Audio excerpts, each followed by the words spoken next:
Hey folks, welcome to another video. Today I've got a couple of hours to talk and share some stories because I'm going to be playing through the shorter version of a game called Airplane Mode. So we're going to click on this 2-hour, 5-minute flight here. That takes us from JFK Airport in New York to Halifax, Nova Scotia. Hello, passengers. We now invite our Fasten flight news for Fasten flight news. May board at this time. Thank you.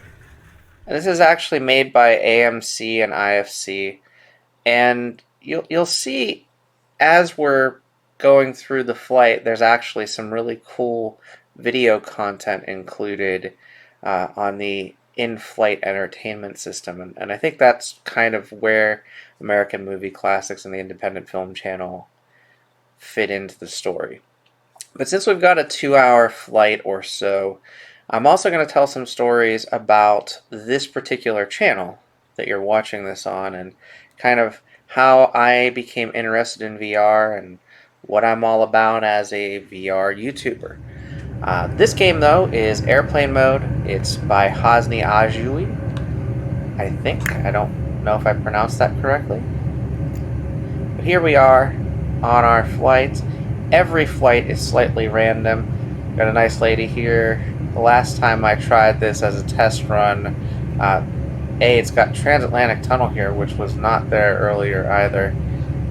She's going to tell me I need to put a seatbelt on, I'm pretty sure. Fasten your seatbelt, please. Okay, yes I can do that. So just drag it over. Now the other thing is, I've got a phone here. The phone is currently not set to airplane mode, so let's go ahead and do that. And try to get everything as prepared as possible. We're also going to turn Bluetooth on. While we're at it, in this bag here, I've got some trinkets that I need.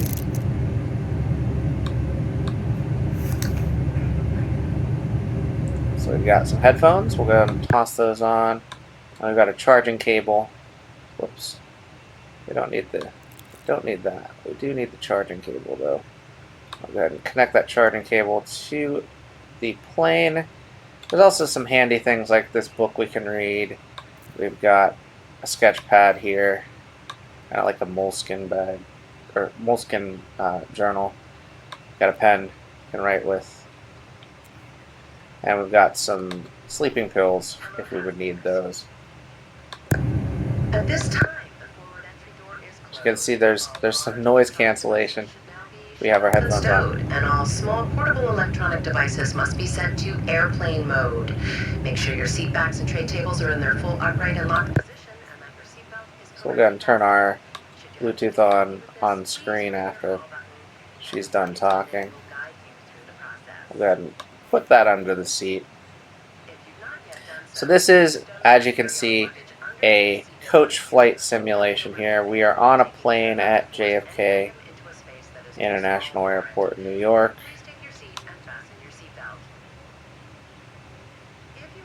Once she's done with the PA, we'll be able to hear better because I've muted her essentially by putting on the noise canceling headphones. I don't have the Bluetooth on the in-flight entertainment currently. I do have the Bluetooth on my phone though, so we could actually listen to some tunes instead of listening to her if we wanted to. Go back. Got a nice selection of 17 songs here. Click on 17 songs and start playing them and pay no attention to the in-flight system here.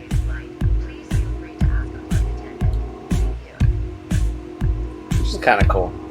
But then we'd also miss the in-flight video that's coming up, and I kind of want to watch that. So we'll put that away. We'll go ahead and turn the audio on from the Pan Atlantica flight. Ladies and gentlemen, please direct your attention to the seatback monitors ahead of you for a video demonstrating the safety features of this aircraft. We recognize some of you may be frequent travelers, but this information is important and we ask for your undivided attention at this time. So the folks at IFC produced this wonderful in-flight video Gives you the safety information of the flight and things of that nature, similar to what you'd see on an actual flight. Hello and welcome aboard. We'd like to thank you for flying Pan Atlantica. You're welcome. We know you have many other choices, from regional carriers to national and international airlines. But you chose us, and that means a lot. Thank you so much. You're welcome. Now, before we take off, please pay attention to the following safety video. So we've already fastened our If seatbelt, you haven't of course. done so already, please fasten your seatbelt. In order to accomplish this, simply follow these simple steps. First, grasp the flat metal end of the seatbelt in your right hand. You can easily identify this part of the seatbelt by the square hole on one end.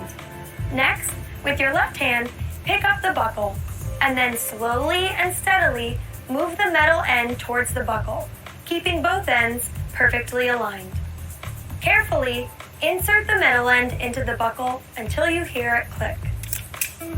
To tighten the strap, find the end of the strap and pull. Careful not to pull too tight, or you'll have to loosen it once more. To release your seatbelt in the event you need to leave your seat, find the top of the buckle. Once you've found the top of the buckle, lift it up and it will release.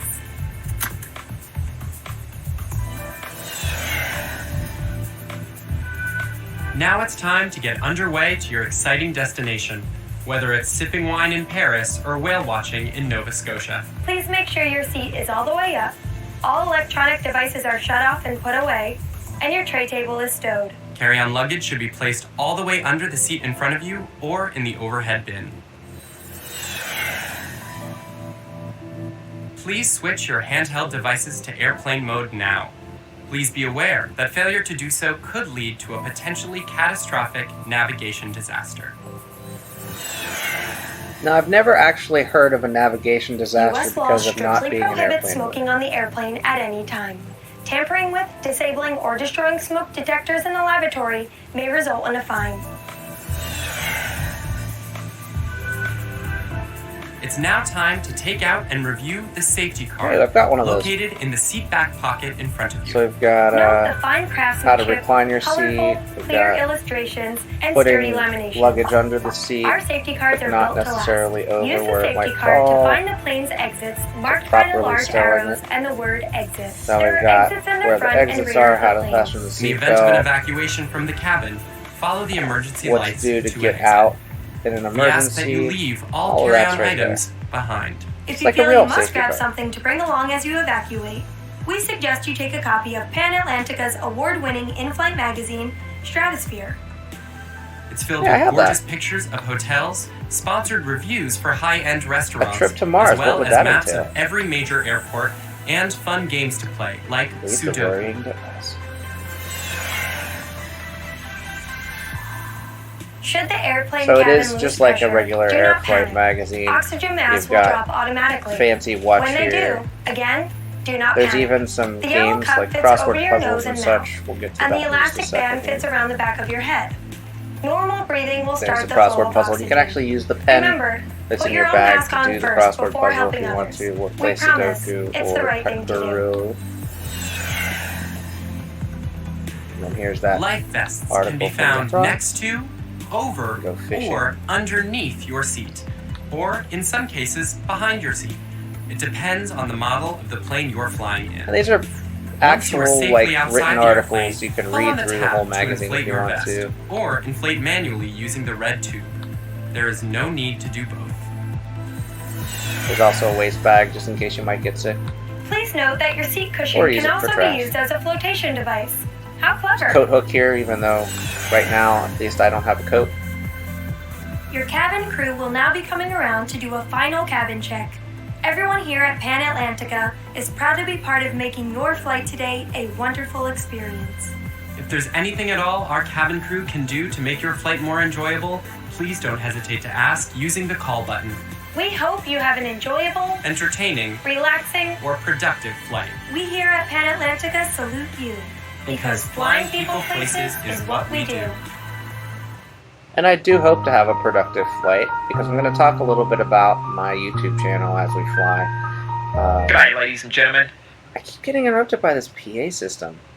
On behalf of myself and the flight crew, it's our distinct pleasure to welcome you on board Pan Atlantica Flight 708 with non-stop service to Halifax. Thank you.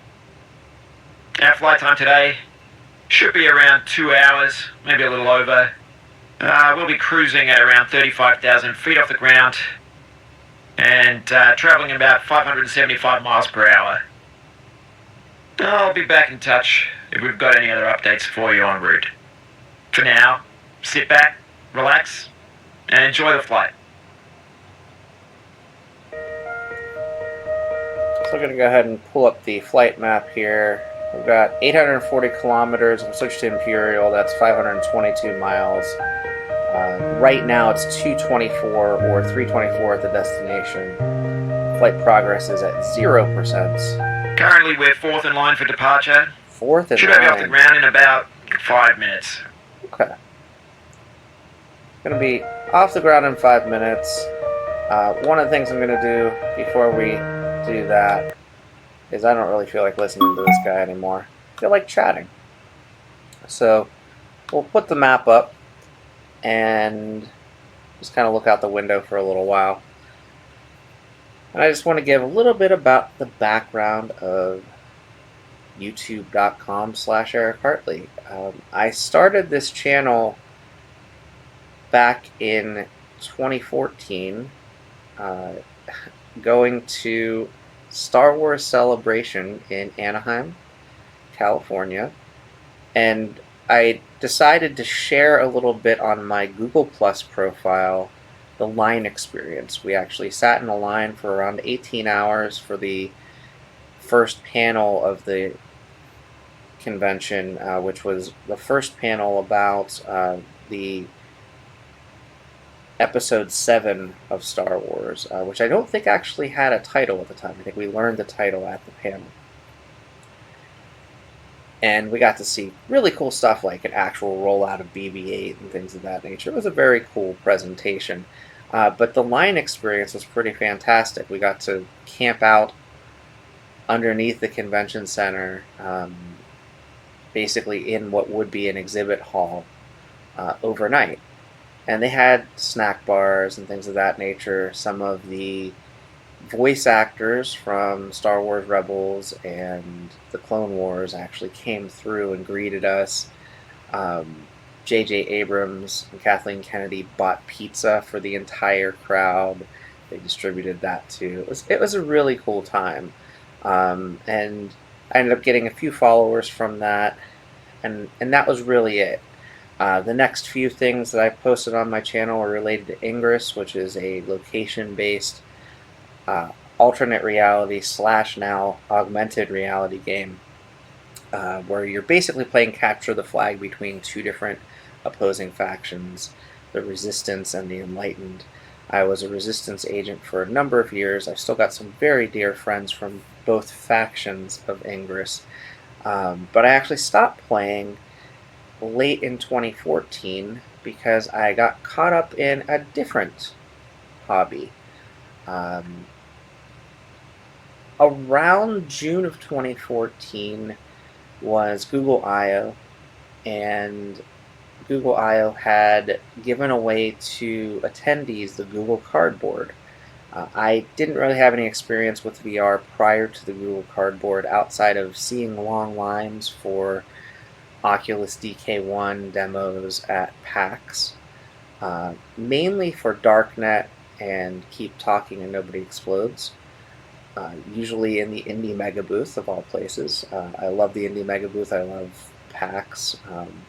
Kind of sad I didn't get to go to PAX at all this year, but I did attend PAX Online, and there's been plenty of demos for games across Steam and other channels to check out both VR and flat gaming content. So I didn't have a lot of VR experience at all. I remember watching television series like VR5 and VR Troopers. That was kind of the extent of what I knew about virtual reality. At Google I/O, they had a Ingress portal. It was like the Ingress HQ or something like that. It was just a booth outside in one of the areas in Yerba Buena Gardens in San Francisco. I worked in San Francisco at the time. I decided to go take a walk a few blocks away and hunt down that Ingress portal and capture the flag, if you will. So while I was there were people in line for food and people doing things, and someone actually said, "Hey, you want to check this out?" They had one of the Google Cardboards. I checked out. I don't know what the demo scene was. I really don't remember. I think it was just like the Cardboard demo, just like the actual Google Cardboard demo that came out from the Cardboard app, which you can probably still download right now if you have an Android or iOS device. I checked out that particular demo, and normally I can't see 3D if I watch a 3D movie or things of that nature, but I actually felt kind of immersed with just having my phone in front of my eyes like this in a cardboard box. I still enjoy the Cardboard platform. I actually have a cardboard right here that I just recently obtained from Caltrain, which is a local commuter train service. So I still kind of collect different companies' branded cardboards and things of that nature, and I still use them to this day on multiple phones.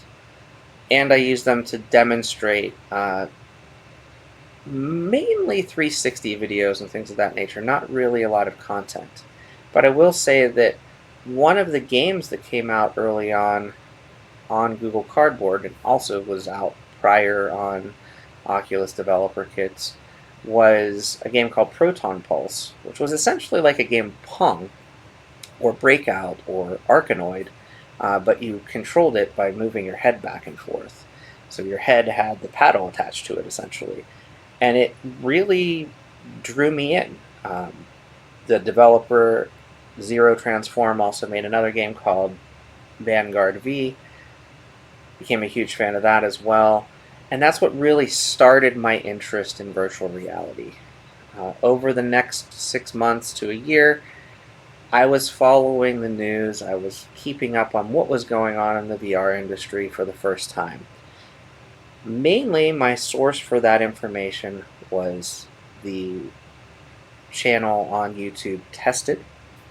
So I was watching Will Smith and Norm Chan as they were doing explorations into the Oculus Rift development. And later, there was an announcement by HTC in March of 2016 for a device called the Revive. And a couple of days later, Norm and Will got to check it out at GDC. And it was no longer called the Revive, it was now just called the Vive. And it was a collaboration with Valve Software. I'm going to be honest, never really played Half-Life, never really played Left 4 Dead, never really played Team Fortress. None of those games really were things that drew me in. I didn't have a Steam account at that point in time. But I was interested in this VR technology. And I kept following, and I saw, hey, this thing has not just putting a headset over your eyes like my Google Cardboard, but you've got presence as you walk around the room, and you've got hand controls. And that really perplexed me. It was like, that's pretty cool. And I watched as they continued to cover this device, and it became something that I was very, very curious about. I was still playing Ingress. We decided to go not to San Diego Comic-Con, but we went to San Diego for Ingress Mission Days. A big deal to me because I was actually one of the first people to build missions within the Ingress platform. I was one of the beta testers that was able to first input missions, and you can still find missions by myself in Sao Paulo, Brazil, at different theme parks around the world.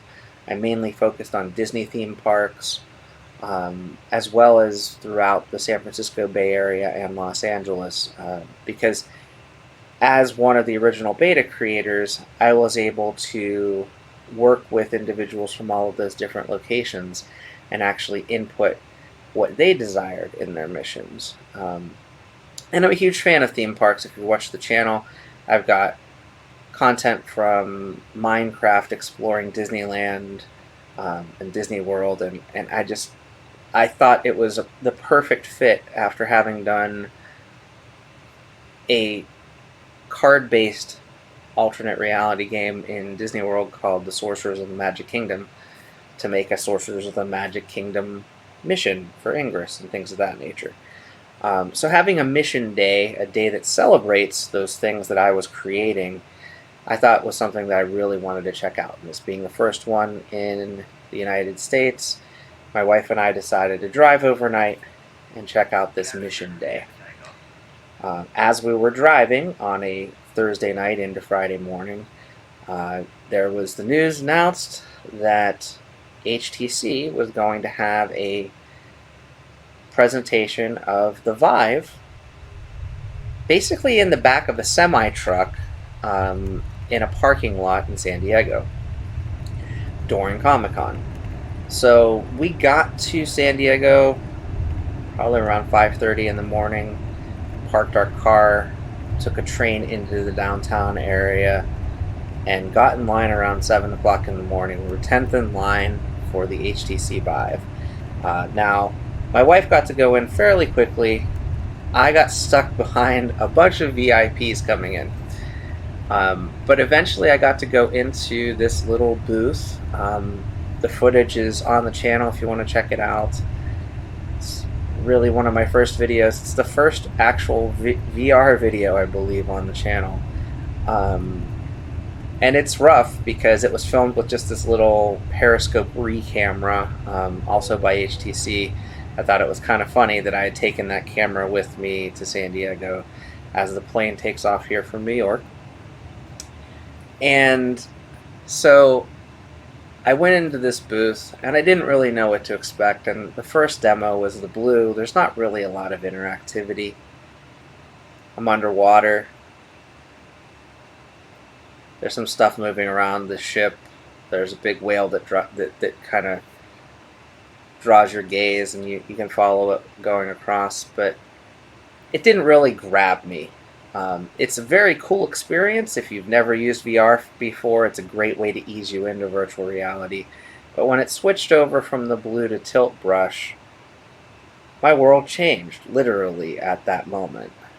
I, again, can't see 3D in movies and in those weird hold up the magic stereogram things. But I started to paint in Tilt Brush, and I could actually see as I pulled the controller closer or pushed it further away from me that depth. And it honestly felt like a spiritual experience. And I painted the stupidest things on earth. I basically, it was just a bunch of bright glittery stuff by the end of that particular 5 or 6 minute session, but it made me a believer in virtual reality right then and there. And I knew this was something I was going to want to pursue. After the Tilt Brush demo, I got to do Aperture Robot Repair, which is available in the lab. Still free to download on Steam if you want to check it out.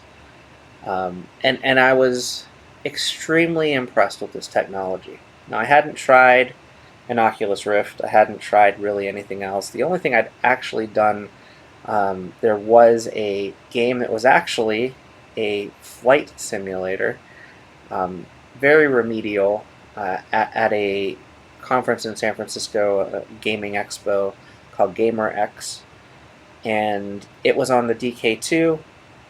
I was scared to even put the headset on my face, so I just kind of held it in front of me, and it was not that good. It ended up being one of the runners-up of the first Oculus Dev Jam in 2013, but it was not something remarkable. It wasn't something that grabbed my attention like this experience on the Vive did.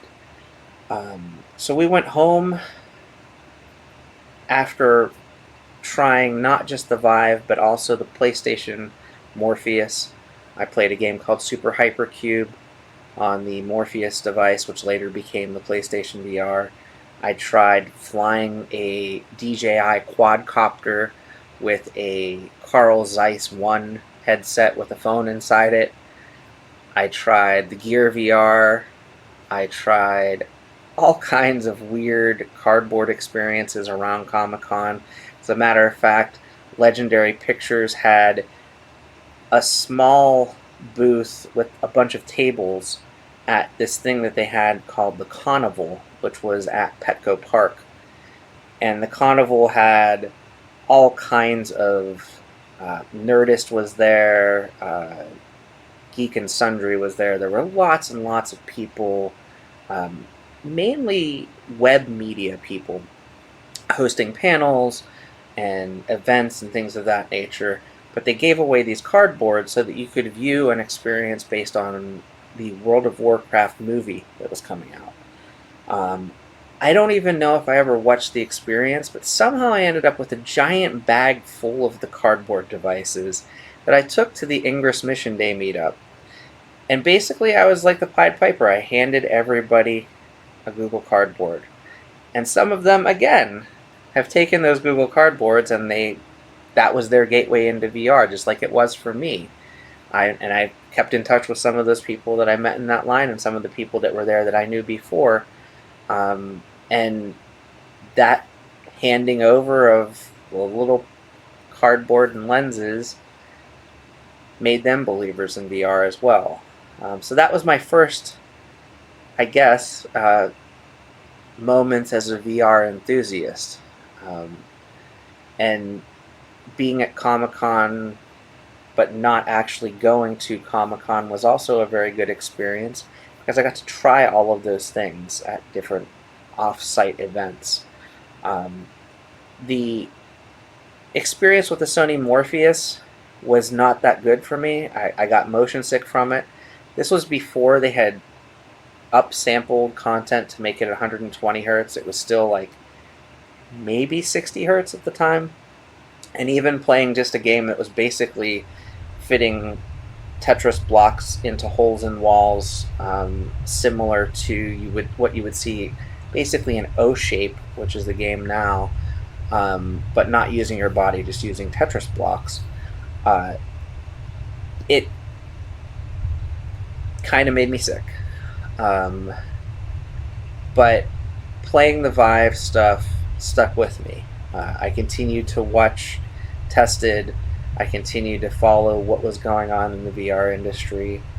And in January of that year, IGN had a contest where they thought that they had leaked the price of the Vive because you could win, as part of this contest, a Vive Pre. The Vive Pre was the device that came after the Vive that I tried in that demo. The demo was using the Vive Developer Edition back in July at Comic-Con. And that demo had the old Mr. Hat or Sombrero controllers. By the time the Vive Pre was coming out, the controllers had been refined into what you now know as a Vive Wand. The Vive headset itself now had a pass-through camera.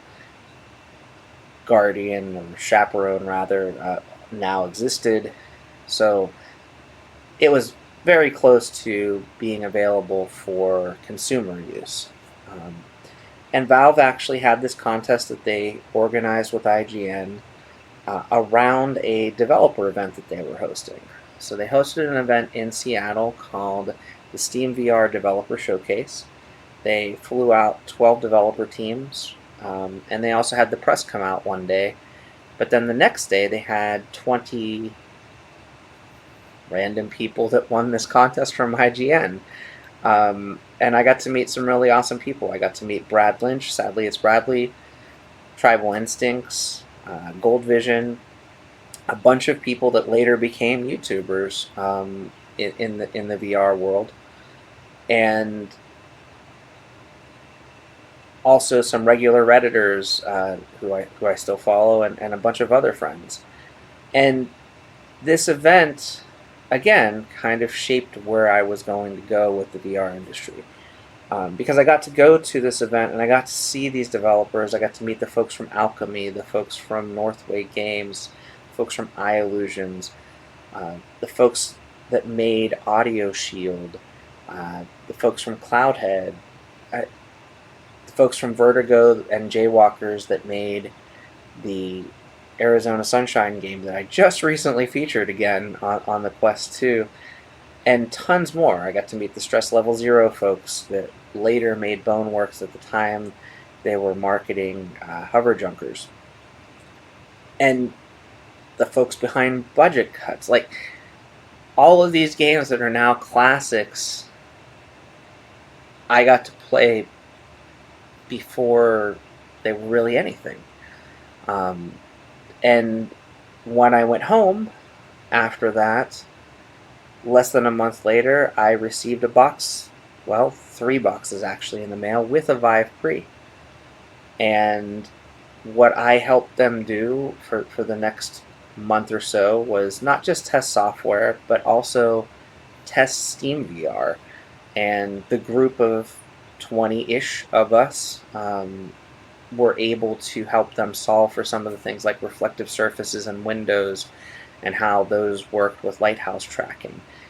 And I really liked being able to provide that feedback to both the folks at Valve, but also developers who would send me builds of their games and I could give them feedback as a playtester. And doing that playtesting, basically the folks at Valve were saying, hey, you know, we'll encourage you if you want to start like a Twitch channel or a YouTube channel, to all of us. And some of us did, and some of us are still doing it to this day. So this was February of 2016 at this point. The only other VR that I had picked up was a Gear VR Innovator Edition at the end of 2015. So I had a cardboard, I had a plastic Chinese cardboard device that had a strap on it so that it could stay on your head. I had a Gear VR, and I had a Vive Pre. And that Vive Pre was definitely very much used. I used the heck out of that device. And it being the only real device with wireless hand controllers was key at that point. The Oculus Rift CV1 came out, and I really didn't have any interest in it because I couldn't use my hands with it. I did do some demos with it at Best Buy and at trade shows and things of that nature, and it just was not the same to me. I did pick up PlayStation VR. I did eventually get an Oculus CV1 after the touch controllers came out, which I purchased used from a coworker. But the Vive Pre was my entry to modern virtual reality, really.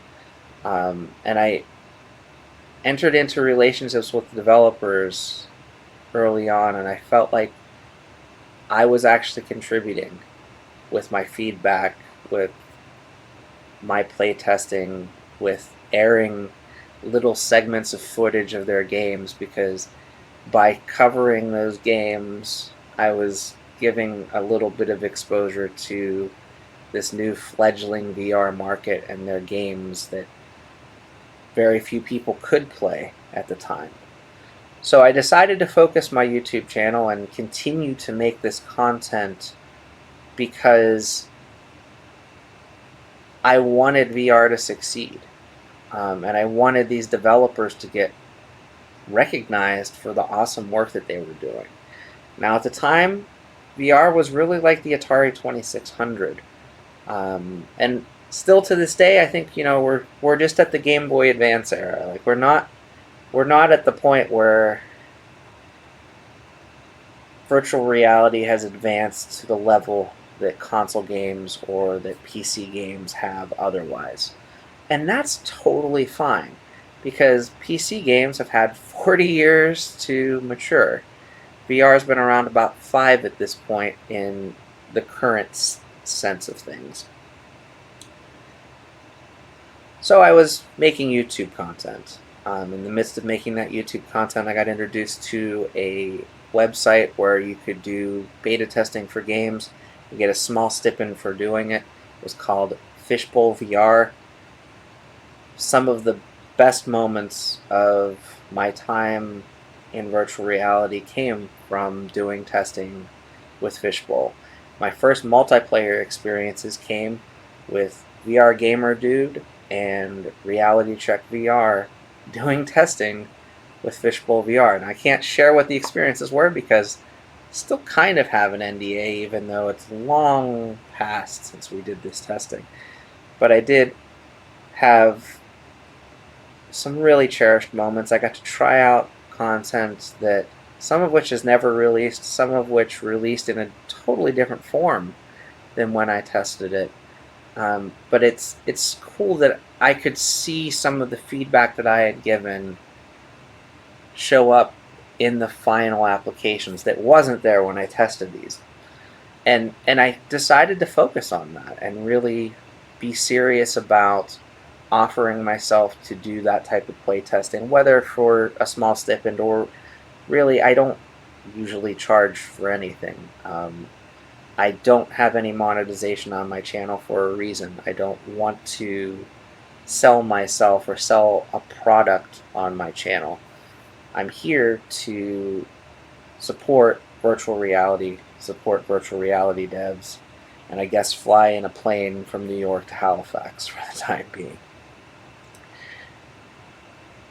So the Vive Free changed my life. Fishbowl gave me an entry into learning a bit more about the development cycle for virtual reality content. It also helped me to learn a little bit about the approval process for Oculus, for Steam, and for Sony, because I was actually testing on all three types of device, whether it be the Gear VR, the Oculus CV1, the PlayStation VR, or the Vive Pre.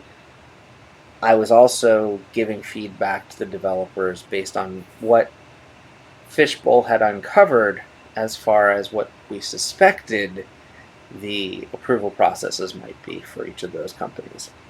And I still, to this day, when I talk to developers and offer my advice to developers, try to adhere to that. And I've tried to follow things and statements that are made by companies as time goes on. Sometimes there's updates, like now there's a actual curated storefront for the Oculus Quest, so it's a little bit more of a challenge to pitch your game idea and get approved. And I've learned a bit about that approval cycle, and I try to share that information with new devs or devs that are new to the platform when I can. Over time, I started to become more comfortable in the Oculus CV1 as a headset. And the touch controllers I started to get used to. I really liked the Vive ones in the beginning. But over time, using the CV1 with the touch controllers, it became kind of my favorite headset. That doesn't mean that it became my favorite headset, but it was more comfortable. I could use it for longer durations of time, still only around 45 minutes to an hour per session. I have really bad sinuses, and that pressure underneath my eyes, around my nose, or above my eyes right here, there's days that I just really couldn't stand it. So I found that the Rift CV1 was a little bit more comfortable, so I started using it a little bit more often. Started getting into some of the Oculus exclusive content.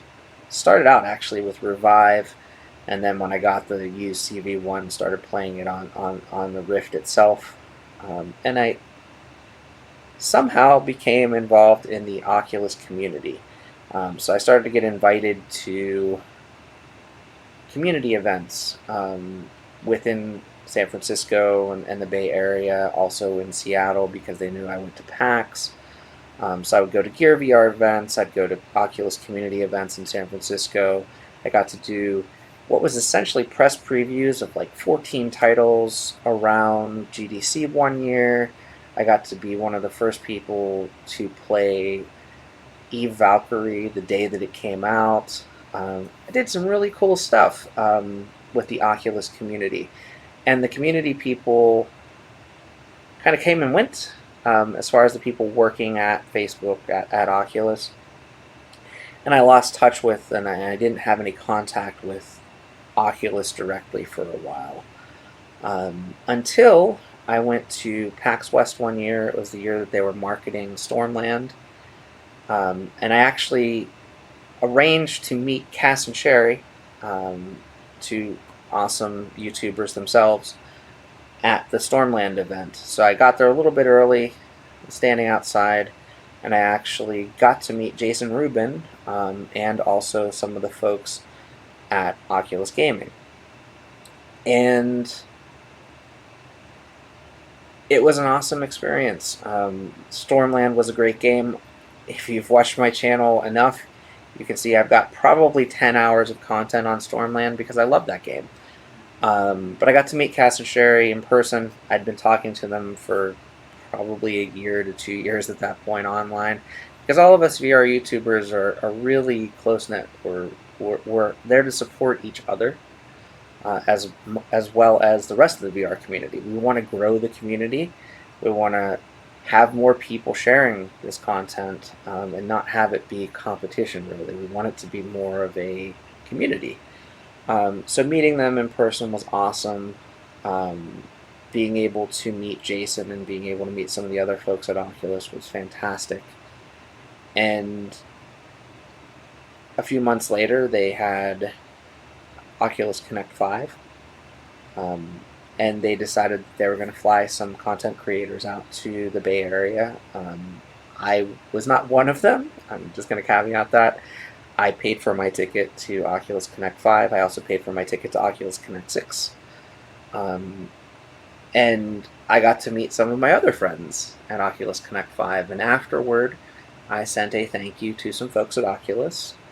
And in response, they sent a thank you back to me. Oh wait, the PA is active. I should find out what they're talking about. Hopefully the weather cooperates and we'll have a nice smooth ride. I'll let you know if we've got any other updates for you. For now. Oh well, it's going to just be low volume. No idea what they're saying. Oh well. Ladies and gentlemen, the captain has turned off the fasten seatbelt sign, indicating We're about 22% into this flight though, which is pretty cool. As I'm just randomly rambling about how I got into VR. So after OC5, I sent a thank you letter to some folks at Oculus, some of the people that actually arranged to fly out, my friends from all around the world, to tell them how much I appreciated them living up to that connect piece, because I got to connect not only with developer teams that I'd covered their games for, and it's really cool to go to an event and meet people that come up to you and recognize you and thank you, just randomly. You don't know who these people are.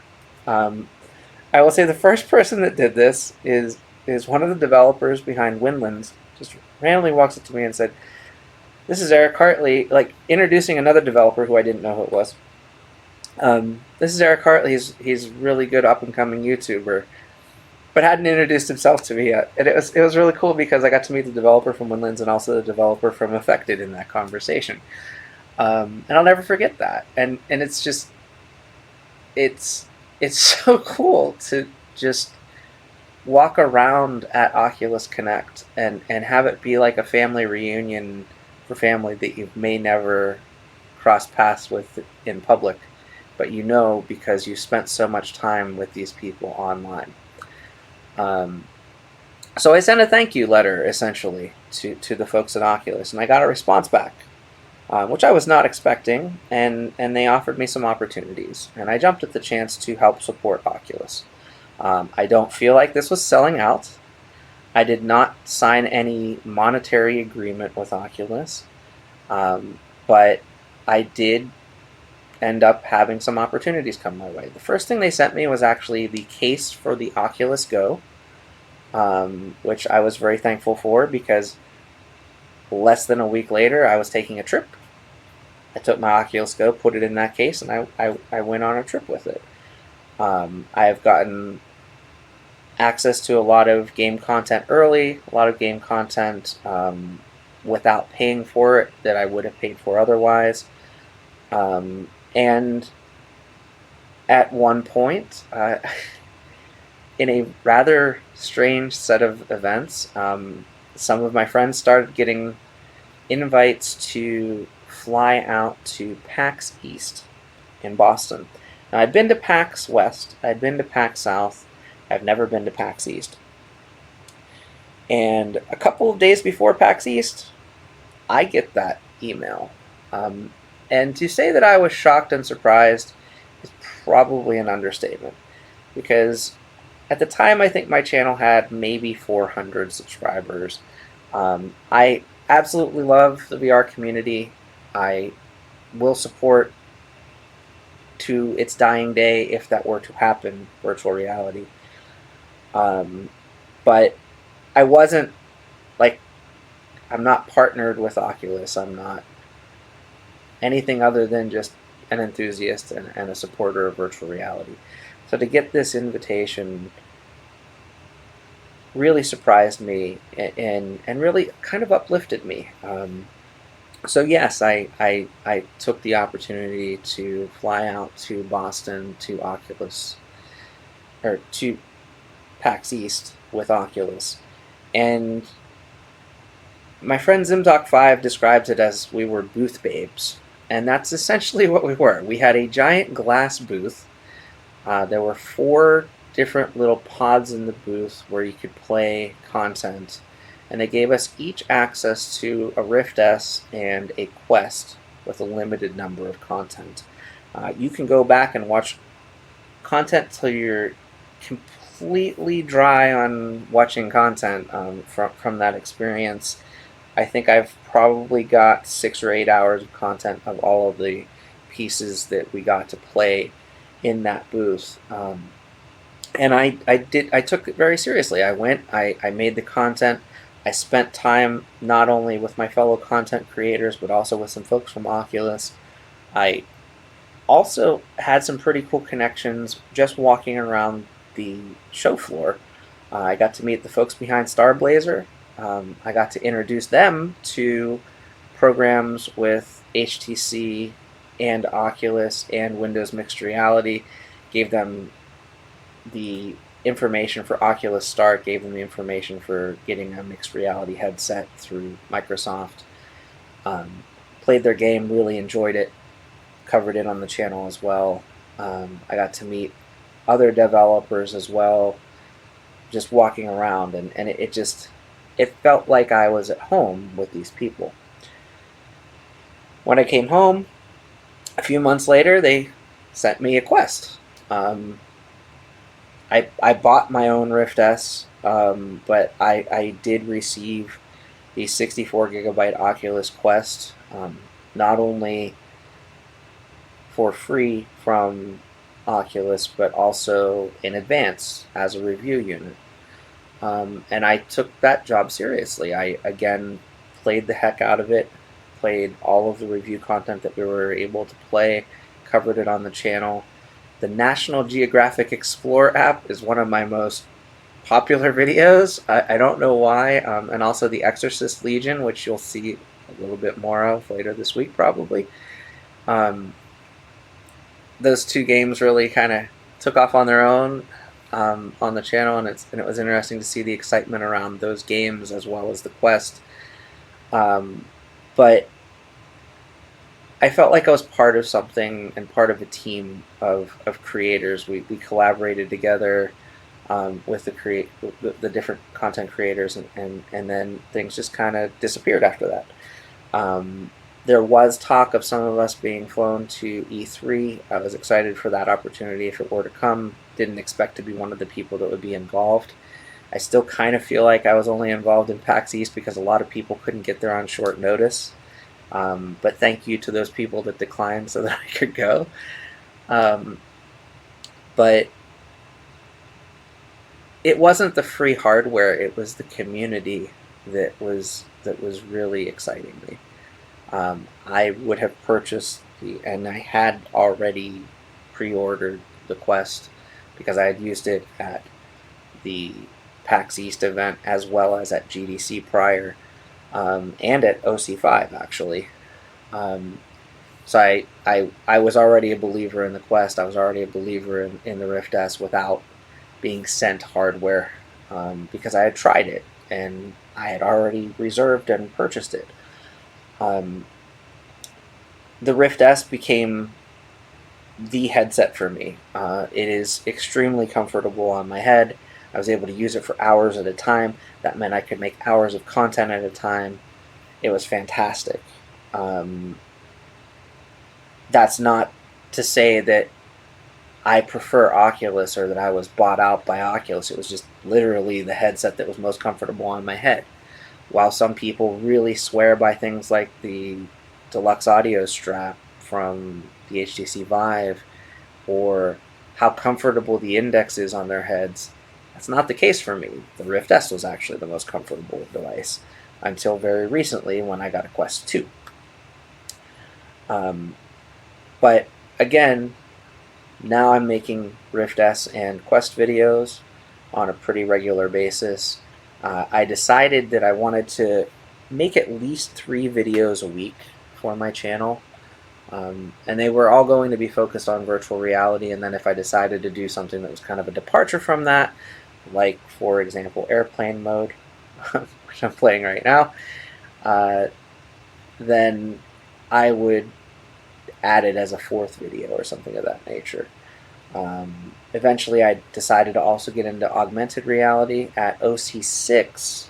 I'm not gonna lie, I didn't really enjoy the exhibit hall at OC6. Love seeing my friends again, but something was a little bit off in the exhibit hall. We got to try out hand tracking demos, but the hand tracking demo I got to try was literally just point at water as an insurance adjuster. It was a very strange experience. A lot of the content in the exhibit hall was enterprise related or Oculus for Business related, not really catering to the enthusiast like me. But outside of the exhibit hall, I got to play Pixel Rip 1995, which somehow I ended up as a collectible trading card with my image in the game. Super thankful to the developers for putting me in their game. Not something I ever expected to have happen. But I played that game. I played Pistol Whip. I played the death level and failed miserably, but loved it. And I played games like DeVigo. Audio Trip was there. I played Sound Self. And outside of the convention center, FXG, who I've become friends with, hosted an event in collaboration with Nreal at a small art gallery called Anno Domini, which was down the street from the convention center in San Jose. And I got to try out the Nreal Lite, and I really enjoyed it. I thought it was the first real AR device outside of the ODG R7 that I had tried, and ODG at this point had already died, that felt like something that I would use on a regular basis. I feel like the Nreal Lite is the beginning of what could eventually replace a cellular phone. Having the screens in your glasses as an all-in-one device, not just for augmented reality, but just as, that second screen that replaces this one on a regular basis. So I was excited about it. A couple of months later, I got an email from Nreal that they were going to start selling the developer kit. Because I had attended that event alongside OC6, they already had my mailing information. They said, you can pick it up. We'll have you in the first batch if you order it now. So I ordered it basically the day before or the day it officially became publicly available the first time in November of last year. In January, I went to CES, and then the world shut down when I got back. got to check out the Pimax booth at CES. I actually picked up a Pimax 5K Plus from a local developer here in the San Francisco Bay Area who had backed Kickstarter. I'm actually awaiting the Kickstarter backer box from them. Hopefully in the near future those will ship out and I'll get to check that out. I will do a review of the backer box items and kind of revisit the Pimax 5K Plus. One of the reasons I don't use that device that often on the channel is because rendering the video from it is a little bit of a challenge. It kind of stretches images because it's a wider field of view. But it is a very good headset, and I am excited to own and have been one of the first people to try that device out. I actually got to try the Pimax 5K and 8K long before their Kickstarter launched at a private event in an office here in the San Francisco Bay Area. I got to meet Voodoo DE and a couple of other developers and YouTubers and just VR enthusiasts at that event. It was very cool, and it's really interesting to meet. At that event, I got to meet Robin Wang, who's basically the Palmer Luckey of Pimax. He's the guy that I swear probably just took apart a Vive and tinkered with it, and that's how he got to the wide field of view Pimax 5K Plus. Pimax already had other products. They had the 4K before, and they had like cell phone based headsets and things of that nature. But the 5K Plus and the 8K really felt like they were derivative of the Steamvr headset, but in a way that this guy took his own unique vision to. And so it felt a little bit like meeting Palmer Luckey would have when I met Robin at that event. And again, I was super enthusiastic for that competition and that innovation in the VR sector. Just this week, another VR company that may or may not be real, but I'm going to choose to give them the benefit of the doubt right now. Megadodo announced their device called the Decagear, Decagear 1, which looks like a pretty cool headset if it is what it says on their website when it finally comes out. So I'm going to follow the progress on that in the months ahead. And again, I've already integrated myself a bit with their community. I'm in Discord a lot. I'm on Twitter a ton, talking to people about VR. If you've got a VR project that you'd like me to check out, feel free to ping me either at my business address on YouTube, send me a direct message, or just at me on Twitter. And I'm happy to talk at any point in time related to virtual reality or augmented reality. I did decide to purchase the Nreal Lite. The Nreal Lite did not ship in the first batch. There were some problems with shipping to the United States. I didn't actually get my Nreal Lite until August of this year. I am working on a World Globe app for the Nreal Lite. It is the first development project I've ever embarked on. It is entirely based on a World Globe app that's, I think it's called World Political Map Globe Edition or something of that nature, that's available as a off-the-shelf Unity project that you can purchase. I did. That's what my application is based off of. But I'm adapting that for AR because when I was a kid, I had a World Globe, physical cardboard molded with like a bronzed or brass or something holder around it with a base. And I got it for Christmas one year. I thought it was awesome to be able to spin the globe and see all the different countries. And then the next year, the Soviet Union collapsed and split off into the Commonwealth of Independent States and a couple of other countries. And I realized that my globe was no longer accurate. And I was kind of obsessed with it. Like, this was, I was in 8th grade at the time. And I ended up like making a we had this thing called the education fair, which was similar to what you'd have as a science fair, but I was very focused on the history and now the present events happening in what was the Soviet Union. So I wrote this huge report, had a poster board with articles and things of that nature on it related to, I think it was called The Fall of the Soviet Union and the Rise of the creation of the Commonwealth of Independent States or something like that. Pilot's talking to us again, unfortunately. I'm not on the right screen to find out what he's saying. I'm assuming they're probably like doing drinks or something, so let's order our... Nah, I don't feel like ordering a drink. I'm just going to keep talking. I am going to have a sip. It's nice soda that's actually sitting here in real world.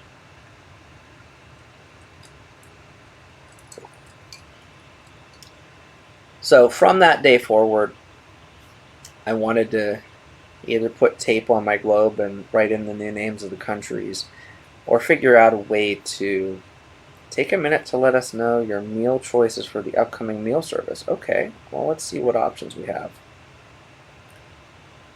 Let's go ahead and get a cola. My choice has been noted. There's no actual meal because this is only a 2-hour flight. Makes sense that there wouldn't be a meal.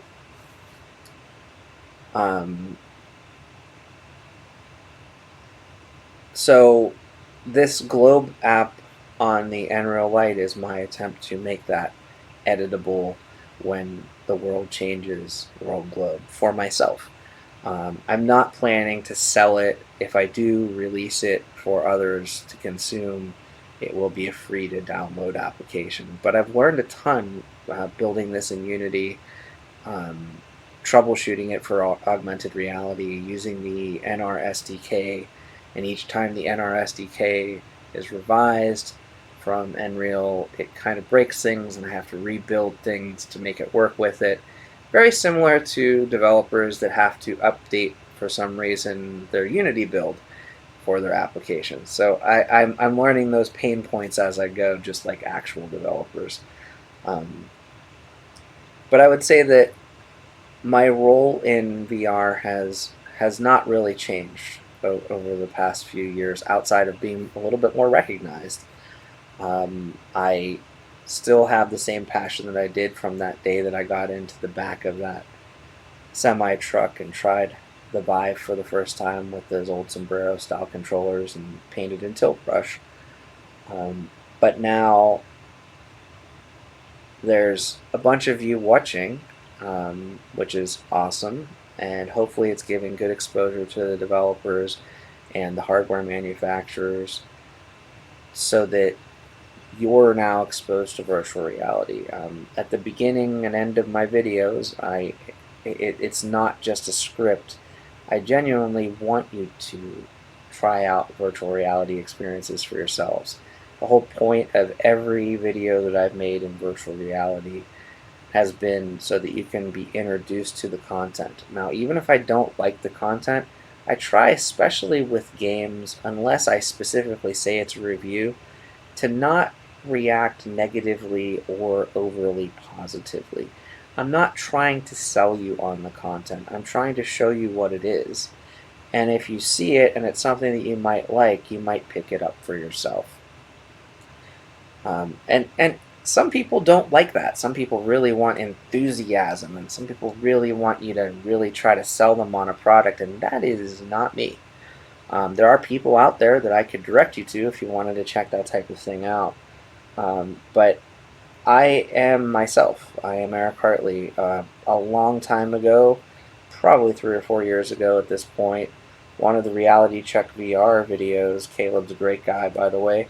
You should check him out. He doesn't really make a lot of content right now because he is busy with a family and moving back from Brazil to the United States. He worked with Arvor for a while, the folks that did make Pixel Ripped and The Line, and they're working on another game called Yuki at the current time. But he's now coming back to the United States, kind of rebuilding and re-embarking on things. But one of his videos that he made a few years back actually was in response to people talking about like how some of his content wasn't VR, even though his name was Reality Check VR. And he made the comment that he really believed that his YouTube channel is called YouTube. It's called YouTube because it's your tube. It's your channel. You do whatever you want and you follow the direction that you want to follow. And that's how I feel about it as well. That really resonated with me because I am only a YouTuber because I choose to do this. It's not, I'm not profiting in any way. I spend plenty of money to buy the gear, buy the games, buy the hardware as a hobby for something that I just want to see succeed. So I'm not going to play a lot of content that I don't like. I'm not going to take sponsored deals with people because they want me to play their games. I'm not here to profit. It was nice when Fishbowl was around. I'd make $5 or $10 for doing a play test of something, and I'd also get the experience, like I said, of sometimes playing multiplayer content and meeting new friends, or playing content that I was being exposed to that maybe wasn't finished. But it wasn't really about the profit. I did use those funds to buy the Rift, the original Rift CV1 with touch controllers that I bought from a coworker. So those funds went back right into virtual reality. I didn't really profit. I just got more virtual reality equipment. I do have a wonderful full-time job that I've had for a very long time at this point that has nothing to do with virtual reality. I'm not going to share what that job is. I'm just going to say that it makes it so that I can have hobbies like this, which is awesome. We're not even halfway. Yeah, we are a little over halfway to Halifax. We're 57% on this flight. But I'm almost done talking, so eventually we're going to jump back into airplane mode and actually play through some of the content that's available in the game and not just this flight itself. But I've met some very dear friends. I talk to people about virtual reality on a daily basis. I've become a huge advocate for virtual reality, and I think I have 12 or 13 episodes now of a series called Forever, because I do truly believe that VR isn't dead. It's never going to die. It is something that's going to be around forever. And I'm excited to share that enthusiasm with others. So I have now babbled for quite a long time.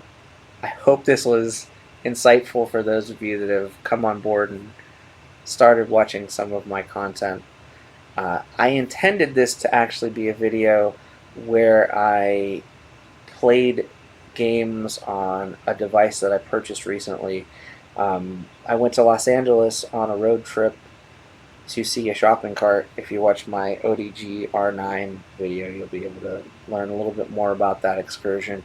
But one of the other devices that I picked up there was actually one of the headsets, the Vive Developer Edition, which is kind of like battle damaged almost. It's all of the sensors are exposed, and it's really cool to look at.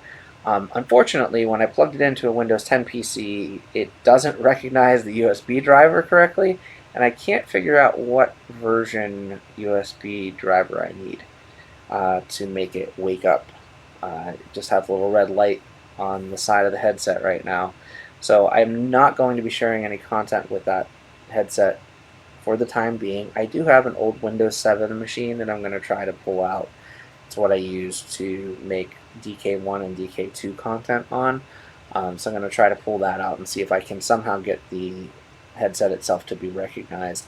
I unfortunately did not get the old controllers or base stations or things of that nature, so I'm still in the market and looking for a Vive Developer Edition complete unit with base stations and controllers.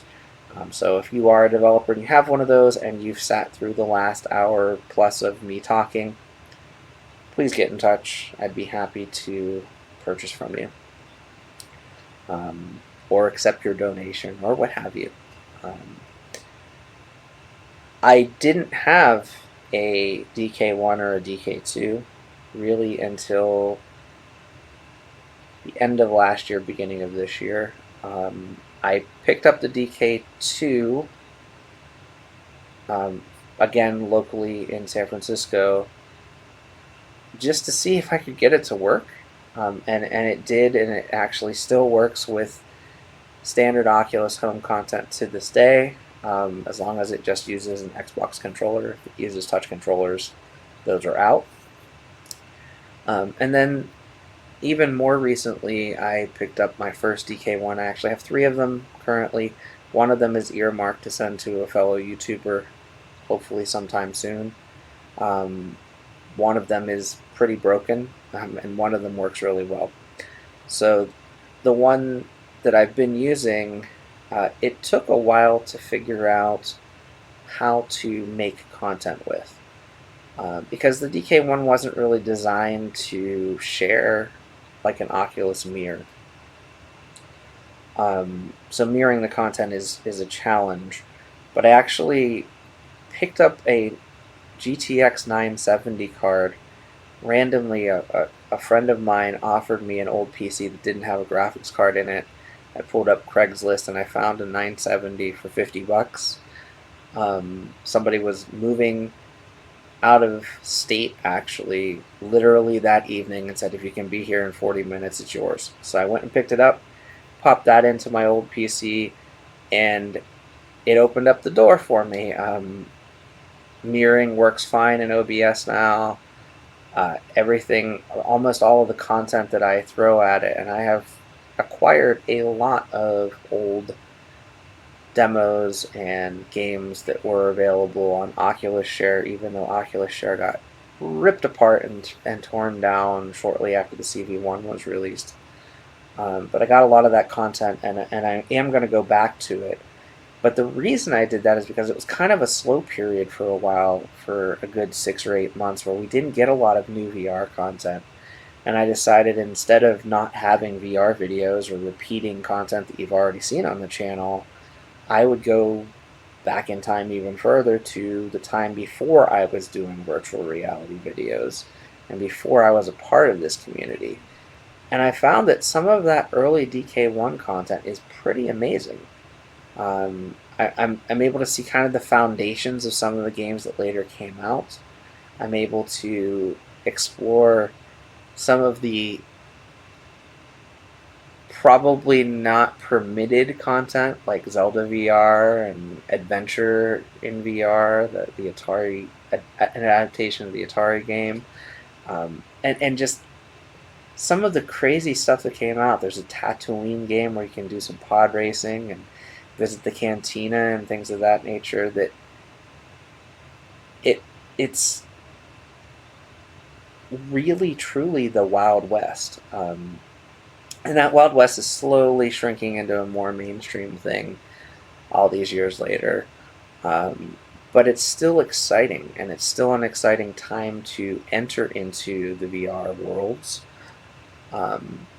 This year, in 2020, I've spent a lot more time in social VR. I used VR chat, honestly, for the first time this year. I've spent a lot of time in the Engage VR platform at conferences and at panel discussions and things of that nature, and even just socializing with friends. I've gone to concerts in VR. I went into Project Sansar and saw a huge concert that was put on by the folks that do, I think Glastonbury is one of the festivals that they put on, and just seeing like major artists. I was there for a Fatboy Slim set, a set that was a tribute to Keith Flint, who passed away from the Prodigy, and just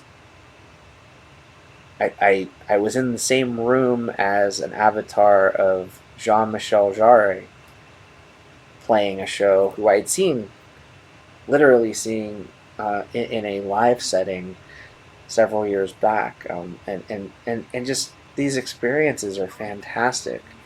And in a year where I've spent most of my year sheltered in place in my home, and any time I go out, I have to put one of these masks on, like this one that's Matrix inspired, like this, and it's just it's so nice to be able to connect with people and spend time in these worlds with people, doing things that would be normal for me on a regular basis in the real world.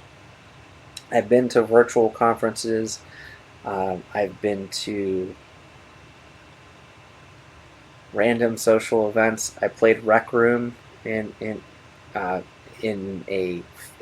Fall Guys area with Gamertag VR and friends one day. I'm not huge on shooters, so I don't play a lot of first-person shooters at all. So I know that a lot of the multiplayer content is geared around first-person shooters and things of that nature. So I do kind of miss out on those experiences. But playing in Rec Room was fantastic, and just being part of that world is something that I don't ever want to have end.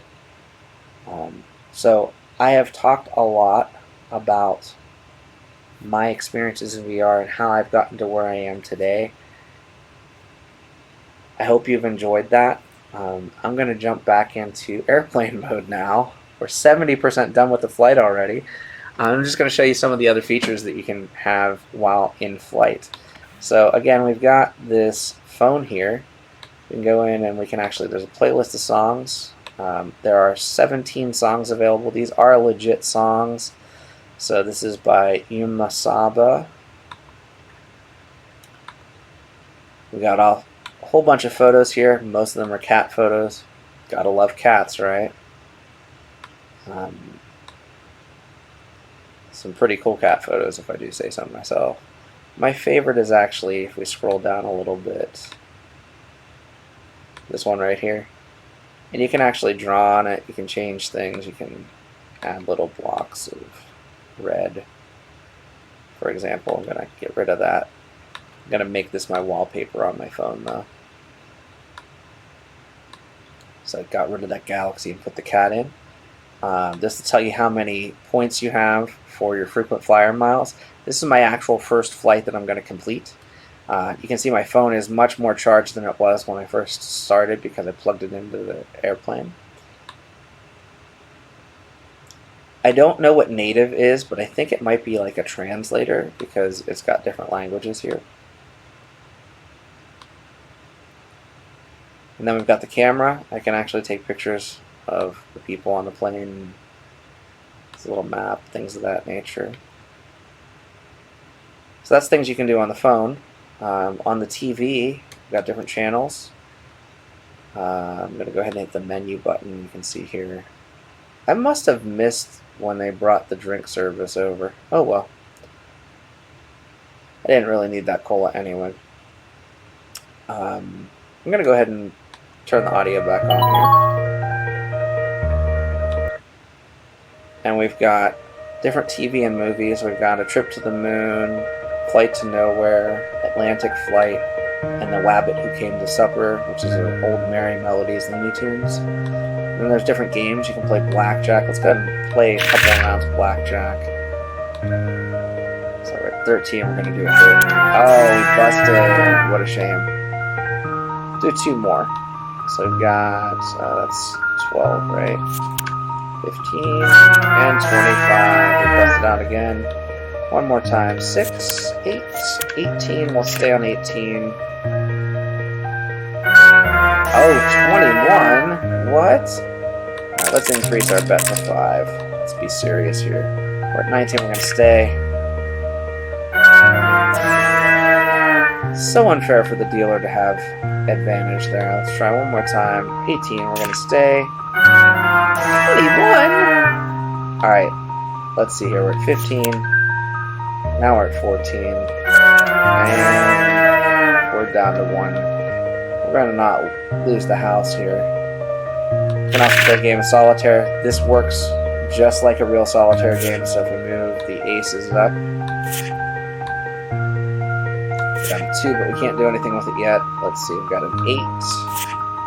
Move that to the 9 here. Move the 7 over. Move the 2 up to this ace. Move move this jack to the queen here. Let's see, move this 2 to this 3. And move queen and jack this time. Okay. Let's see what we got here. We got a 4. That doesn't help right now. Not a 7 yet. Not a 4 yet. That 8 doesn't work anywhere yet. That king may soon. We got a 10. We don't have anywhere we can put it yet. So let's see here. There's another ace. Those are helpful because now I can take this 2.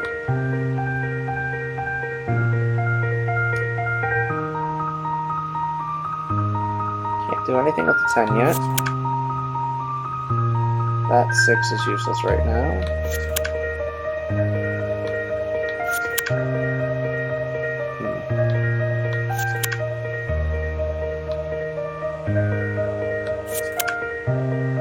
There's an 8 we can use. We got 2 9s.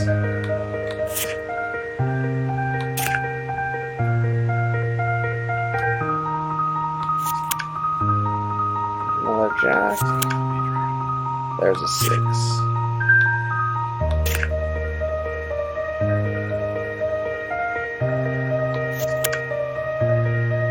And this 3 we can't use yet because we don't have the 2. But essentially, you get the gist. This is solitaire. It is indeed solitaire. Let's watch the Wabbit Who Came to Suffer. So the Wabbit Who Came to Suffer is fully the Merry Melodies. All of these are full. You can watch this particular cartoon or any of those movies. You can also switch in between. So if I hit the channel button here, now we've got another film. This is yet another film. This is the trip to the moon. This is the menu screen. Here's our in-flight here. Here's the welcome aboard menu. Now, I'm going to go back and it says no upcoming scheduled service. And missed the boat on that soda. I could have lowered my tray table here and used it for the soda earlier. Oh, there it is. There's the soda. How's it going? Yeah, can I have my cola?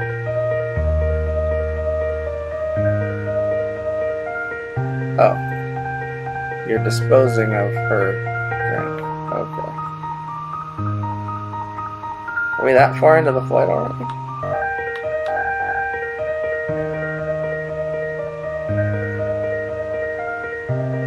Cool. I guess I'm not getting that soda then.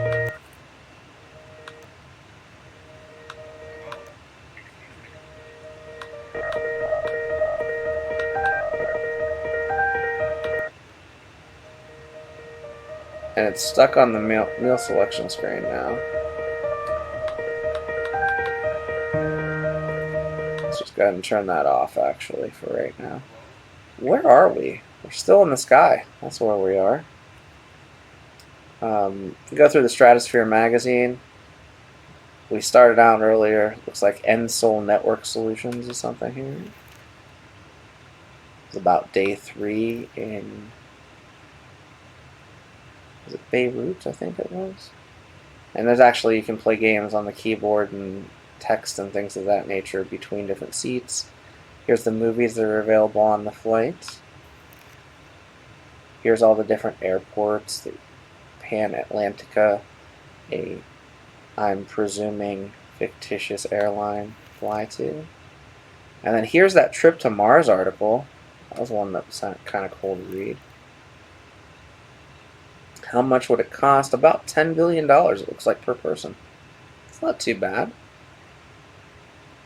And then the matinee flight, our 3rd trip to Paris daily. And that's pretty much it for the Stratosphere magazine. In our bag here, and I love that they gave us a seat with the middle seat next to us that's just open. It's very nice. So if we open this and we flip the straps over, in our bag we've got this pad. I can say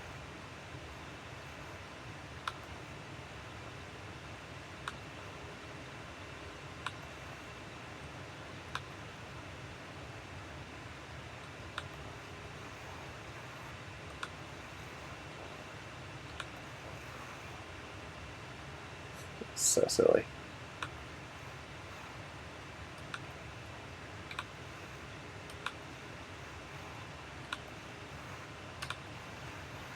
Eric was here.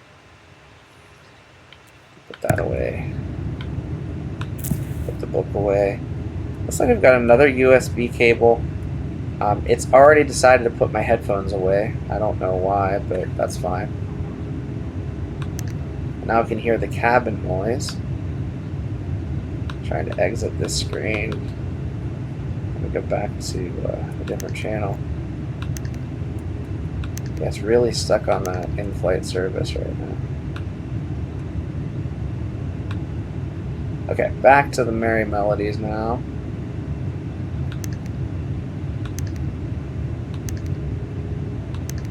So it's cool to have all of this variety.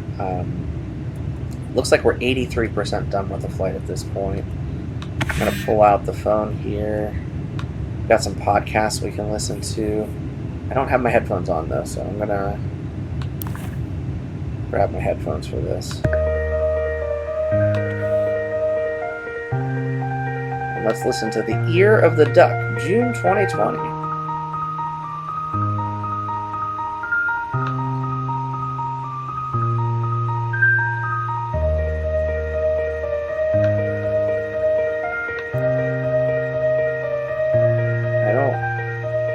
I want to turn off the in-flight headphones because I want to listen to my podcast on my phone. Ear of the Duck.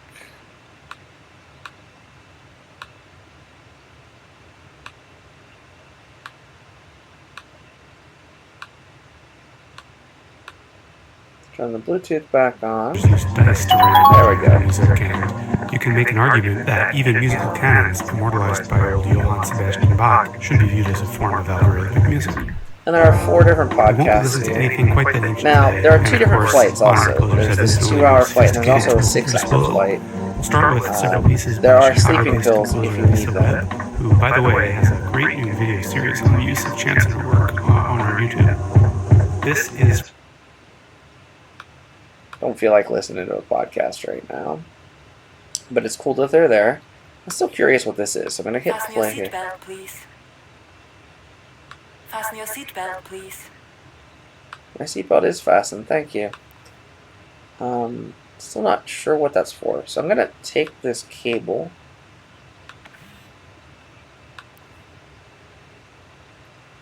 I mean, I guess I already have the cable. It's weird. Because the cable's right here and right here. Let's go ahead and put this bag back. Stow it under there. If we wanted to, we could actually eject this out. And we could actually turn it over and use it as a game controller style thing. Or we can just put it back, that's fine too. You can type in who you want to talk to on the flight. So I could talk to this nice lady over here or any other passenger.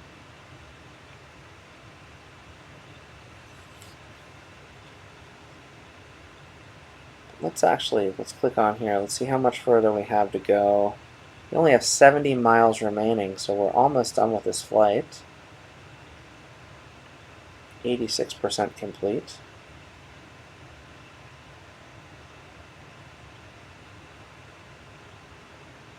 Let's click on the movies and games again. Let's go back. Let's watch a little bit of A Trip to the Moon here. Now we're going to watch it without headphones. I don't think we have the headphones on right now. Actually, I think we do have the headphones on. Let me put this. Yeah, we do. Excellent. So this is an old silent film, actually, from 1902. It's got a little bit of a soundtrack for this particular version.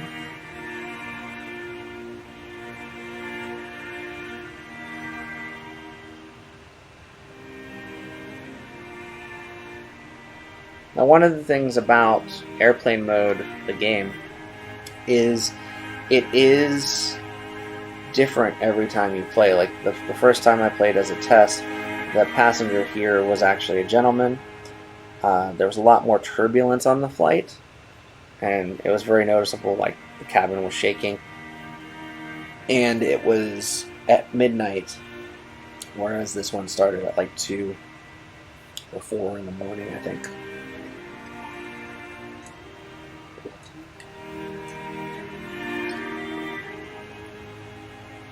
But the film selection is always the same. The objects that you have available to you are always the same. And there are only the 2 flights right now, the one to Halifax, and I believe there's one to Iceland. And those are the 2 flights that are available, both originating at JFK, and there's not a return flight available. So once I'm in Halifax, I guess I'm stuck there. But it does definitely feel like a coach flight experience. I've got the in-flight entertainment. I've got my phone if I need it. I don't have a VR headset. I have actually flown with the Quest and the Go. And I had a middle seat available next to me at one point, just like this one. And I actually played Beat Saber, Space Pirate, Trainer, and Moss on the Quest while on the flight, which was pretty sweet. I'm not a expert plus Beat Saber player, so I was just kind of doing the motions, not going all out. I wouldn't recommend playing Beat Saber in a competitive manner on a flight, but it's definitely doable, and it was quite fun. It was interesting to me that it would actually work in flight because of the motion, because you're moving forward at all times, and it didn't really drift, which was pretty cool.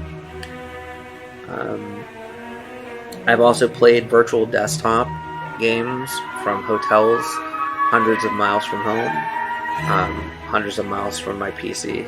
That's also a pretty mind-blowing experience to be able to play VR remotely like that, without using standalone content.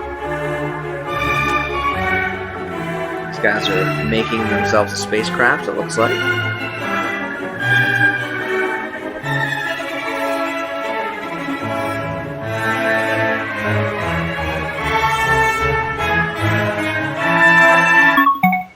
And so forth. Let's see here. How much further do we have? Probably not much. Yeah, we're 90% complete. You can see Halifax on the map here. I don't see that we're descending, though. I'm going to go ahead and turn the Bluetooth back on, but I'm going to leave it on the flight channel, because I want to hear those, like, we're about to touch down messages and actually hear them, as opposed to hearing my noise-canceling headphones. In fact, let's go ahead and stow our headphones.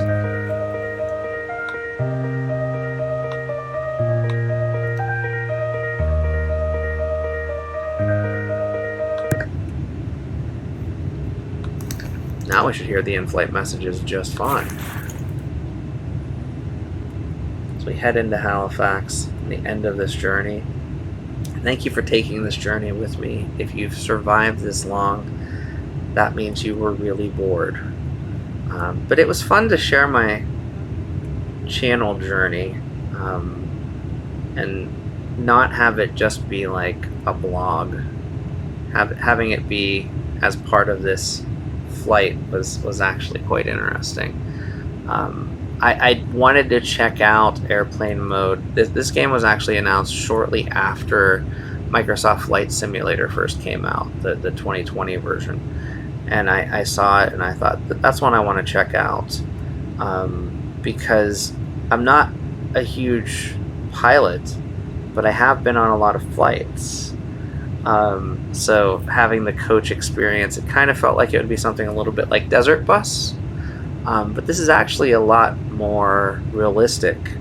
to what a coach flight experience is like, and it kind of felt like I was on that flight, stuck in the seat, with just a screen in front of me, and access to only just one bag. I could probably do other things. Like there are things here. You can adjust the air, and you can adjust the light. You can call for service. You can also call if you need help for whatever reason from the flight staff. All of that is all actually built into the experience. On the 6-hour flight, there is actual meal service. There's a little bit more interaction with passengers. It's the real deal. It's actually a air cabin in-flight simulator, which is pretty sweet. I don't think I would have ever imagined this type of a game coming out through my childhood or my adult life, to be perfectly honest. It's an interesting concept. Sadly, it's not playable in VR. It is really just kind of mouse-driven, mouse-look-driven. Maybe with Vorpex you could use your head as the mouse, but I don't think it would be a very good virtual reality experience. Please take this time to double-check your seatbelt and ensure it is Making our final approach. Flight attendants will be passing around the cabin one final time to make a compliance check and pick up any remaining trash. Thank you. We'll be I'm just going to look out the window while we begin our descent here.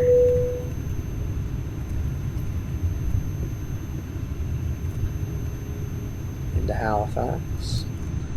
Never been to Halifax, Nova Scotia. I do have a passport now. That also just happened here in 2020. I didn't need a passport when I was a kid to go to Canada. I did travel to Canada to the Toronto and Niagara Falls area and into Quebec once as well. But I haven't, since they required more than a birth certificate to travel to Canada, since they required a passport, I've never gone back.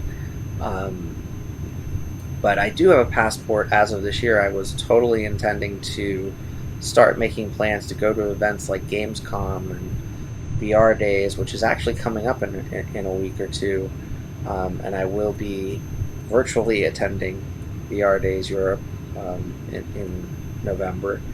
But I got my passport shortly before COVID-19 hit and the world kind of shut down. It's cool to have, because I mean, the passport, I'll just be able to renew it every 7 to 10 years, and travel freely from country to country. I've never really had the ambition to leave the United States until virtual reality, until I met all of these friends from around the world. And some friends have traveled here to the United States, and I've gotten to spend lots of time with them. But you know, it'd be cool to visit them in their home countries as well. So hopefully that'll happen in the next few years as the world kind of gets back to normal. But for now, I'm probably going to stay here in California. It's definitely been a strange year, but I do have to say that virtual reality and making content for my YouTube channel and connecting with people on the internet has been really rewarding. Things would have been a lot different if I didn't have virtual reality, if I didn't have my regular weekend rituals of playing Tetris Effect to calm myself after a rough work week, if I didn't have the ability to jump in and watch and consume content with others, like live concerts or social events in virtual reality, if I didn't have the ability to have things like the Steam Games Festival, it felt a lot like a PAX or an EGX. I actually attended my first EGX with EGX Digital this year. Having those Steam demos and having the ability to still connect with devs through their Discord channels and through these weird virtual booths has been cool. And I see no reason why that type of thing can't continue even after we go back to live events. It would be great to still be able to have that global connectivity when those events come back to normal, as they put it. But I've played some fantastic VR games that are coming in the future because of those demo situations. De Magnete is one that I absolutely love, that's coming hopefully sometime this quarter before the end of 2020. Stargaze is a fantastic game. It's a puzzle game where you're peering through a telescope. There's a ton of great games that I've been able to play through and experience because of these online festivals that kind of take the place of those trade show demos. One of the things that I am disappointed, though, is I can't really try new hardware that I would normally try at a trade show. Facebook Connect was interesting because they announced the Quest 2. I actually got an email during Facebook Connect that they confirmed that I would be able to get a review unit of the Quest 2, which again was a huge surprise. I again jumped at that chance, and that's how a lot of you now know who I am, because you got to watch some of my reviews and some of my content previews with the Quest 2. But without that, obviously, I mean, during the keynote, I ordered a Quest 2. I have a 256GB Quest 2 and a 64GB only because I got the 64GB as a review unit. But, you know, one of the things that would have happened for sure if Facebook Connect was a real thing is you could have demoed the Quest 2 and demoed some of the content that I've previewed on the Quest 2. And it's just so strange to me that that type of thing doesn't happen right now. So I am excited for those types of events to come back. I spend a good deal of time researching and excited about trade shows so that I can experience new content and experience new hardware. This was the first year I've ever gone to CES, and it being the one big trade show I went to in person this year is still kind of surreal to me. But it was an awesome event, and I look forward to future events, whether they be virtual or physical in nature. I want to turn and look out the window here because we're above Halifax now. We're going to be landing in just a moment here. So this is a different kind of flight experience, a different kind of flight simulator, because we are just in the coach class in the cabin. But this is actually pretty fun, and it was a chill way to talk a bit about myself and talk a bit about the channel, talk a bit about my experiences. Another drink of soda here.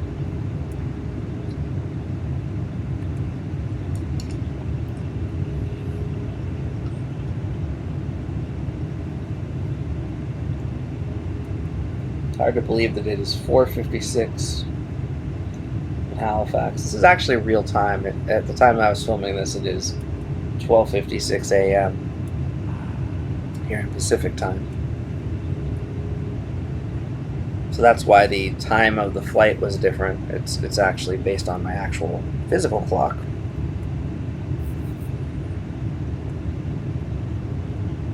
And if I don't want to look at miles, I can actually look at kilometers. See those settings there.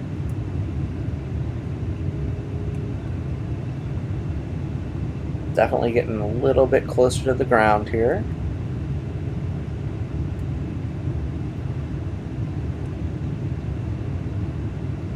Start to see the shapes of buildings and roads and things of that nature, just like you would in a real flight.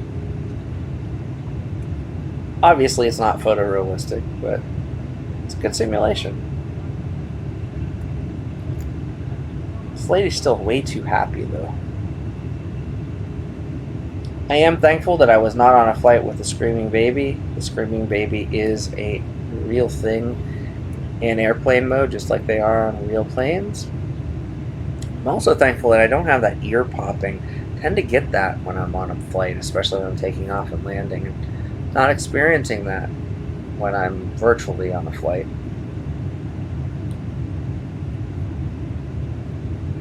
Also, my chair, an interesting story about this chair that I'm sitting in. It's actually from IMAX VR. They had, when they sadly went out of business for their VR arcade, they had an auction for their assets, and this is one of their chairs. So I picked it up. It was actually being sold from the Bay Area, even though the IMAX VR location was in Los Angeles. All of their assets were shipped up here.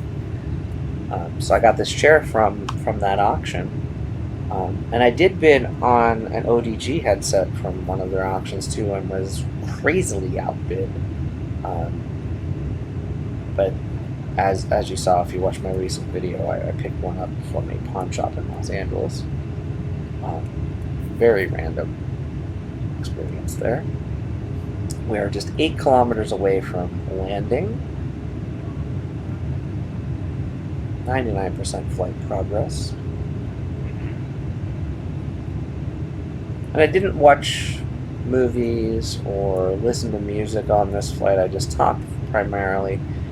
But when you experience airplane mode, if you decide to check this out, the content's pretty fun. What are they saying? Are they landing?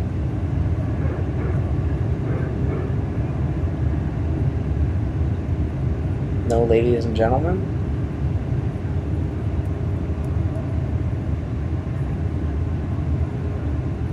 Said the PA was active, and then it wasn't.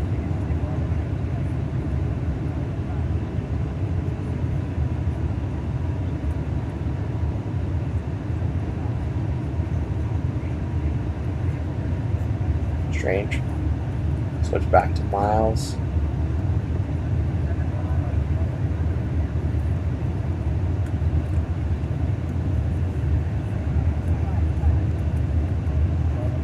See the tower over there.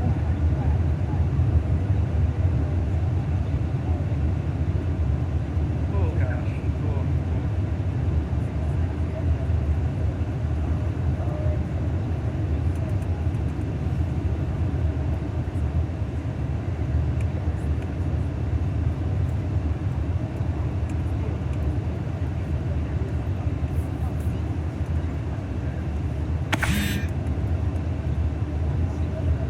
4 o'clock in the morning. Our phone's almost all the way charged here. As we're landing, I'm going to go ahead and take us off airplane mode.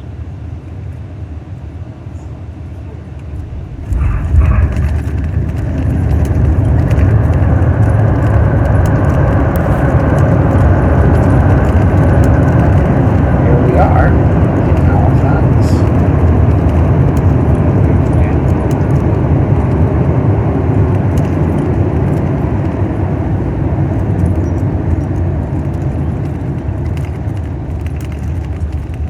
The sun is just about to peak up here.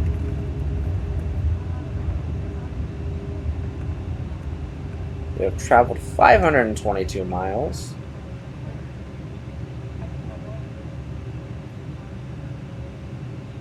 Look at our phone one more time here. No service, of course.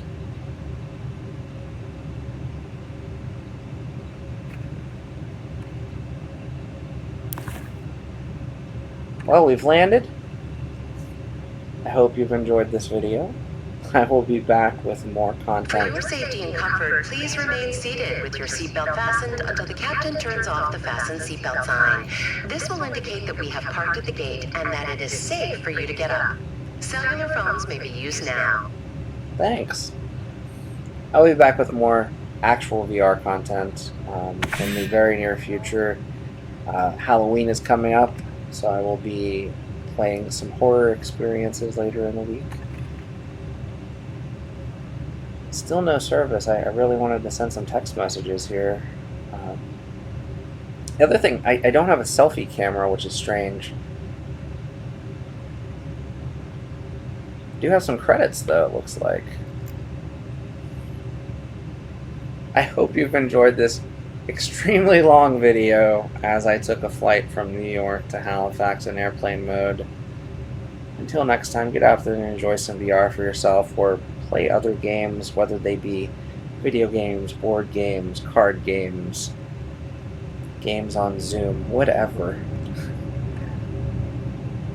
Thanks for watching, and I'll see you next time. Bye-bye now. Shout out for that in-flight video. Good job.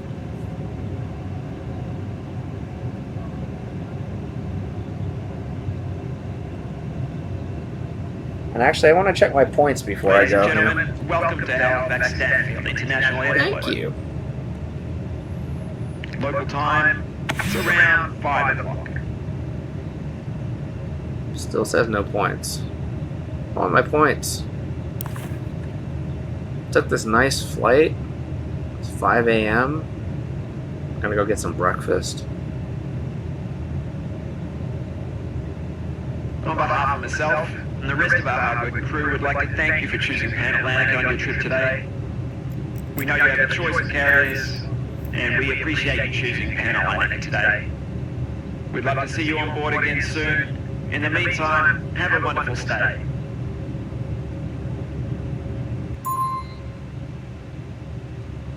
Oh wow, I got some achievements. Nice. Common courtesy, staying connected. Interesting. Safety compliance. Data saved. Awesome. Still no Pioneer points, but whatever.